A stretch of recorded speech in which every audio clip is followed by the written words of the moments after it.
नमस्कार दोस्तों, आपका आपके YouTube चैनल पे बहुत बहुत स्वागत है। जब से म्यूचुअल फंड इंडस्ट्री के अंदर देखा है, एनएफओ एनएफओ एनएफओ काफ़ी सुनते हैं। ये एनएफओ क्या होते हैं, आज हम आपको समझाते हैं एनएफओ का मतलब क्या होता है। एनएफओ की फुल फॉर्म होती है न्यू फंड ऑफर। एक सही लहजे में हम समझते हैं, जैसे कोई नई कंपनी, जब कोई पब्लिक कंपनी लिस्ट होती है तो पहली बार जब वो अपना एक इश्यू लेके आती है तो उसे आईपीओ कहते हैं।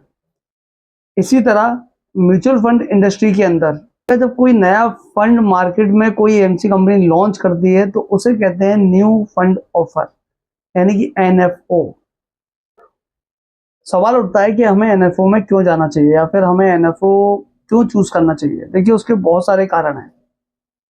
सबसे पहली चीज, जब एनएफओ कोई भी लॉन्च किया जाता है तो वो अपनी मिनिमम प्राइस पर रहता है, जो एक ऑफरली 10 रुपए यूनिट के हिसाब से होता है। म्यूचुअल फंड्स में जैसे आपको पता होगा यूनिट्स मिलती हैं, तो ऑफरली जो म्यूचुअल नए एनएफओ आते हैं तो उनकी प्राइसेस तकरीबन 10 रुपए प्रति यूनिट के हिसाब से ही लॉन्च किए जाते हैं। तो आपके पास मौका होता है शुरुआत के अंदर, शुरुआत में एक फंड हाउस से जुड़ने का। उसके बाद धीरे धीरे धीरे वो यूनिट का प्राइस बढ़ना शुरू हो जाएगा, बाद में कुछ और होगा। तो आप एक बेस रेट पे उस एनएफओ से जुड़ सकते हैं या फिर एएमसी से जुड़ सकते हैं। दूसरी बात, लो एक्सपेंस रहते हैं।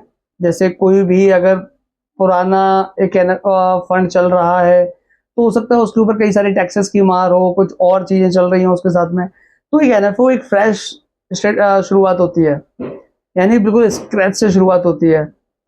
आपकी एक काम करने की स्लेट है वो बिल्कुल खाली है, जस्ट लाइक आप ऐसे समझ सकते हैं। तो कोई एक्स्ट्रा फंड्स के ऊपर लोड्स नहीं होते, तो जो रेशियोज होते हैं वो लो रहते हैं एक्सपेंस के।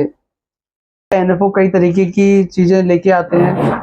कुछ फंड जो होते हैं वो लार्ज कैप के ही रहेंगे, कुछ मिड कैप के ही रहेंगे, कुछ स्मॉल कैप के ही रहेंगे, कुछ फ्लैक्सी फंड्स होंगे, कुछ मल्टी कैप्स होंगे, कुछ थीमेटिक बेस्ड होंगे, यानी कि कोई आईटी फील्ड में ही है, कोई फार्मा फंड ही है, या फिर और भी तरह के। तो आपके पास पूरा मौका होता है अपनी सही तरह की चीज़ों को समझने का, कि हमें किस फील्ड में जाना चाहिए या फिर किस फील्ड में हमें ग्रोथ दिखाई देती है। और जब आप किसी भी एनएफओ के अंदर शुरुआती तौर पे एंटर करते हैं तो आपको एक बहुत लंबा समय मिलता है फंड्स को ग्रो होने के लिए, है ना। तो एनएफओ बहुत सही चीज़ होती है। अगर आपने सही समय पे सही चीज़ पकड़ी है तो वो आपका पैसा बहुत अच्छा ग्रो करेगा ही करेगा। आप अगर एनएफओ या फिर म्यूचुअल फंड्स में इन्वेस्ट करना चाहते हैं तो आप हमें कांटेक्ट कर सकते हैं। हमारे कांटेक्ट डिटेल्स आपके पास दिए हुए हैं। और म्यूचुअल फंड से रिलेटेड और भी सारी अपडेट्स के लिए आप हमें फॉलो कीजिए, हमारे चैनल को सब्सक्राइब कीजिए और इस वीडियो को लाइक कीजिए। Thank you.